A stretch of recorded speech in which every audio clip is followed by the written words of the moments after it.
I'm glad to be back with you. Tell me honestly, does this feeling sound familiar to you? You think you've slept all night, perhaps even for 7 or 8 hours, just as the doctor ordered, yet you wake up feeling as if you never went to bed? Your head is heavy, your body aches, and your first thought isn't about the joys of the new day, but about how you could just lie back down. And yet, at our age, when we've accumulated enough wisdom and experience for 10 people, we really want to greet the morning with a clear head and a light heart, right? So, what's the matter? Why does sleep, which has always been the best medicine, suddenly become so shallow, intermittent, and unrefreshing? One of the reasons, and a very insidious one, lies right where we seek rest, in our bedroom. Yes, that's right. As we age, our bodies become more sensitive, especially to one factor that we ourselves, out of ignorance or habit, bring into our inner sanctum, our bed. I'm talking about light, but not just any light. I mean that artificial blue light emitted by the screens of our beloved gadgets, phones, tablets, even the small screen of a TV sitting in the corner of the bedroom. You know, our internal clocks, which are responsible for sleep and wakefulness, become a bit more temperamental after the age of 60 to 65. They need a clear signal. This is day, time for activity, and this is night, time for deep rest and recovery. And what does this blue light do? It, like an annoying guest at the door, deceives our brain, shouting at it, "It's still daytime, not time to sleep." Even if you're just checking the time on your phone in the middle of the night, or watching just one little show before bed. This light suppresses the production of melatonin, our main sleep hormone. Imagine your body is an orchestra preparing to play a soothing lullaby, and this blue light is a suddenly blaring fire siren. How can you possibly sleep then? And it's not just about the light. These devices are portals to a world of anxiety. News, messages from children or grandchildren, sometimes not the happiest ones, the endless scroll on social media. All of this stirs up the mind, forces it to work, process information, worry, precisely when it needs to calm down and switch off. It's like trying to fall asleep at a train station during announcements. Impossible. But here's the good news. The solution to this problem is simpler than it seems. It doesn't require expensive medications or complex procedures. It only requires one small but significant change in your bedroom. And I promise you, by taking this step, you'll feel the difference. You'll start sleeping better. You'll have more energy during the day, your mood will improve, and even your memory will become sharper. This isn't magic. It's simple physiology and self-care. Please stay with me until the end of this video, and I'll explain in detail what this one thing is and how to neutralize it to reclaim the healthy, restorative sleep you deserve. 1. Banish the blue thief from the bedroom.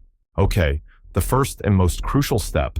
Remove the source of blue light, your smartphone, tablet, or small TV, from the bedroom. Completely. I know, some of you might be thinking, how can I manage without my phone? What if there's an emergency? What about my alarm clock? I understand your concerns, but believe me, the benefits far outweigh the inconveniences. Let me tell you Arthur's story. Arthur recently turned 72. He'd been an engineer his whole life, a man of logic and precision, and he approached modern technology with interest. In the evening, already lying in bed, he liked to read the news on his tablet or watch short videos. What's the big deal? He'd tell his wife, Mary, "I'm not playing shooting games, I'm just relaxing." But his sleep kept getting worse. He took a long time to fall asleep, woke up several times a night, and felt completely drained in the morning. Mary urged him to leave the tablet in the living room, but Arthur brushed her off. "It's all nonsense, Mary, it's just age, not the tablet." He sincerely believed these were just inevitable age-related changes. Deep down, he was a little scared to admit he was losing control over his sleep, his well-being. The tablet gave him an illusion of connection with the world, distracting him from thoughts about his health. Finally, after a particularly rough morning when he could barely walk to the kitchen due to dizziness, Arthur gave in. "All right," he told Mary, "I'll try your method, for 1 week, but if there's no difference, the tablet goes back on the nightstand." That evening, somewhat reluctantly, he left the tablet charging in the living room. The bedroom felt unusually quiet and dark. The first couple of nights, he found it hard to fall asleep. He missed his usual ritual. He picked up a long-forgotten paperback detective novel from the shelf. And what do you think? By the third night, Arthur noticed he fell asleep faster. and after a week, he admitted to Mary, surprised, that for the first time in months, he had slept until 6 in the morning without waking up. So, what happened? By removing the tablet, Arthur got rid of that very blue thief that was preventing his brain from producing melatonin. His internal clock finally received the correct signal. Night has come, time to sleep. Imagine a night watchman, that's your melatonin, who can't start his shift because someone keeps turning on a bright spotlight, the screen's blue light. As soon as the spotlight was turned off, the watchman calmly took up his post, and order was restored in the body. Arthur started waking up refreshed, his mood improved, and even his morning dizziness disappeared. The benefit for you is clear: deeper, uninterrupted sleep and a refreshed morning. Try leaving your phone or tablet outside the bedroom tonight. Perhaps this will be your first step towards reclaiming truly healing sleep. 2. Pre-sleep information detox. The next important point, closely related to the first. Even if you've removed the gadget from your bedroom, it's crucial what you do in the hour or hour and a half before you go to sleep. The advice is simple. Stop consuming any stimulating information, news, work emails, discussions on sensitive topics, watching unsettling movies or shows, at least an hour before bed. Meet Eleonora. She's 68. Eleonora is a very caring grandmother and a responsible person, but she had a habit. Before sleep, she absolutely had to check the news feed on her computer in the living room and respond to all messages in the family chat on her phone. She believed this kept her finger on the pulse, that it was her duty to be aware of everything. What if I miss something important? She'd tell herself. What if the grandkids need something? But after these evening communication sessions, her brain was simply buzzing. She would lie down in bed, but fragments of news, anxious thoughts about the future, worries about her children and grandchildren would keep swirling in her head. Sleep wouldn't come, and if it did, it was shallow, anxious, often filled with nightmares. She felt constantly on edge, although she tried not to show it outwardly. It seemed to her that giving up this habit meant being irresponsible. Her daughter, seeing her mother's state, gently suggested she try an information detox before bed. At first, Eleanor resisted. But how will I know if everything is all right? She fretted. Her daughter reassured her that if something truly urgent happened, they would definitely call her, and she suggested replacing the evening news reading with listening to calm music or an audiobook with a gentle plot. Eleonora agreed to try, albeit with a large dose of skepticism. She started turning off the computer and putting away her phone exactly at 9 p.m., and before sleep, she'd play a recording of nature sounds or old songs she loved from her youth. The result exceeded all expectations. Literally, within a few days, Eleonora noticed it was easier to fall asleep. The anxious thoughts stopped swarming in her head before bed. She became calmer. The constant inner tension subsided. Why? Because she stopped feeding her brain the stress hormone, cortisol, right before going to sleep. Watching the news or dealing with problematic issues activates our fight or flight system, even if we're just sitting in a chair. It's like trying to put a child to sleep right after they've watched a scary movie.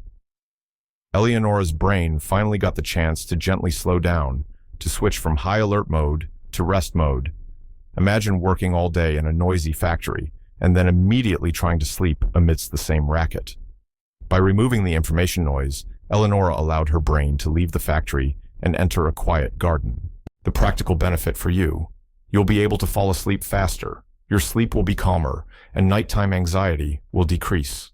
Try implementing a rule: 1 hour before bed. No politics, no alarming news, no work issues. Give your brain the gift of silence. 3. Return to analog pleasures. So, we've removed gadgets from the bedroom. Stop the information bombardment before sleep. What should you fill the freed up time with? The third piece of advice: replace screen time before bed with a calm, enjoyable activity unrelated to digital devices. Remember what brought you joy and peace before, in the pre-smartphone era? Here's George's story. He's 75. George spent his life in a management position, accustomed to being busy, constantly solving problems. Upon retiring, he felt somewhat lost. Evenings seemed empty, and he found an activity: playing simple games on his phone or scrolling through social media while lying in bed. It didn't bring him much joy, more like it helped kill time. But his sleep was poor, shallow. He often woke up with a feeling of inexplicable melancholy. Deep down, he missed the times when evenings were filled with simple but soulful activities. But it seemed to him that was all in the past, that it wasn't done anymore. The habit of looking at a screen before bed became almost automatic, like brushing his teeth. His granddaughter, noticing her grandfather's apathy and poor sleep, gave him a beautiful model ship kit for his birthday, a long-forgotten hobby of his, and also a book of crossword puzzles. "Grandpa," she said, "try dedicating just half an hour before sleep to this, instead of the phone." George was initially unenthusiastic about the idea. "Why do I need this?" "Old age is no fun," he grumbled. But his granddaughter was persistent, and one evening, putting his phone aside, he opened the box with the model. And something clicked. He got absorbed. The small details, requiring attention and patience, completely captured him. Another evening, he tackled a crossword, and he remembered how he and his late wife used to love solving them together. These simple analog activities had a surprising effect. George started feeling calmer, more peaceful before sleep. His brain switched from passively consuming flickering images to a mode of focused, yet calm, activity. It's like moving from a speeding car on a highway to a cozy boat, gliding smoothly on a quiet river. The process of building the model or solving the crossword required concentration, but didn't cause stress or overstimulation. His sleep became deeper, and the morning melancholy vanished. He rediscovered a zest for life, joy in simple things. What does this offer you? The chance to truly relax, switch your brain to a calm frequency, improve your mood, and prepare yourself for deep sleep. Remember what you used to enjoy? Reading physical books or magazines? Knitting? Listening to the radio or old records? Drawing? Solving puzzles? Engage in this for at least 30 to 40 minutes before sleep. You'll be surprised how much more pleasant and easier it becomes to fall asleep. 4. The bedroom, for sleep and intimacy. Only. The next step concerns the space of your bedroom itself. The fourth piece of advice: make your bedroom a true sanctuary, a place designated exclusively for sleep and intimacy. Remove everything related to work, stress, or active pursuits. Listen to Margaret's story. She's 70. Margaret had always been a very organized and practical woman. Her bedroom wasn't just a place for sleep. In the corner stood a small TV she sometimes watched before bed. On the nightstand lay a pile of bills and receipts she reviewed in the evening. Sometimes she even brought her laptop to bed to answer emails from her children or search for something online. Her bedroom had become a multifunctional office. Unsurprisingly, her sleep was very light and intermittent. She often woke up in the middle of the night and started thinking about unpaid bills or emails she needed to answer. The very atmosphere of the bedroom wasn't conducive to rest. It was permeated with the energy of daytime worries. She thought it was more convenient, having everything at hand. She didn't realize she was blurring the line between activity and rest. Her friend, who was into feng shui and the psychology of space, once remarked, "Margot, your bedroom looks more like an office. How can you possibly relax in here?" Margaret was initially offended, but then she thought about it. Indeed, entering her bedroom, she didn't feel peaceful. Her friend advised her to conduct a reorganization. Margaret, though skeptical, decided to try. She moved the TV to the living room. The bills and laptop found their place at a small desk in the hallway. She bought new, cozy curtains, placed a small vase with lavender on the nightstand. She consciously began to perceive the bedroom only as a place for rest, and it worked. Within just a couple of weeks, she formed a clear association: bed, sleep. As soon as she lay down in bed, her brain received the signal: time to rest. It's like a conditioned reflex, similar to Pavlov's dogs. The bell rings, you get into bed. Saliva is produced. Your brain prepares for sleep. By removing all the daytime attributes from the bedroom, Margaret created a strong psychological connection between this place and a state of calm. Her sleep became significantly sounder. She stopped waking up thinking about tasks. Her bedroom transformed into her personal safe haven. What's the benefit for you? You'll create a strong association between your bedroom and sleep, helping you fall asleep faster and feel safe and comfortable. Take a fresh look at your bedroom. Are there things reminding you of work, problems, the hustle and bustle of the day? Try to make it as cozy as possible and designate it only for rest. Let your bedroom become your personal oasis of tranquility. 5. An old-fashioned alarm clock instead of your phone. The fifth piece of advice concerns how you wake up, but it directly impacts the quality of your sleep at night. Use a regular, traditional alarm clock to wake up, not the alarm on your phone, and consequently, leave your phone charging outside the bedroom, for example, in the hallway or kitchen. Let's recall David. He's 66. David, like many of us, used his smartphone as an alarm clock. The phone lay on his nightstand. This created two problems. First, in the evening, when going to bed, his hand would instinctively reach out to just check the time or quickly glance at email. And this, as we already know, disrupted the process of falling asleep due to blue light and information stimulation. Second, in the morning, as soon as the alarm rang, his first reaction was to grab the phone and start checking messages, news, email, before even getting out of bed. This abrupt flood of information and the bright screen light literally yanked him out of sleep, causing stress and a sense of rush from the very beginning of the day. He described it as a jolt to the nervous system. He didn't realize how much this morning ritual was spoiling not only the start of his day, but also affecting the quality of the previous night's sleep. His son, noticing his father's morning nervousness, gave him a simple electronic alarm clock with large digits, but without a bright backlight, and advised him to leave the phone in another room overnight. David initially grumbled, "Why do I need this ancient thing? The phone is more convenient." It seemed inconvenient to him to go get the phone from another room in the morning, but he decided to try it as an experiment. He placed the new alarm clock on the nightstand and left the phone charging in the kitchen. What changed? The evening temptation to peek at the phone before sleep disappeared. And in the morning,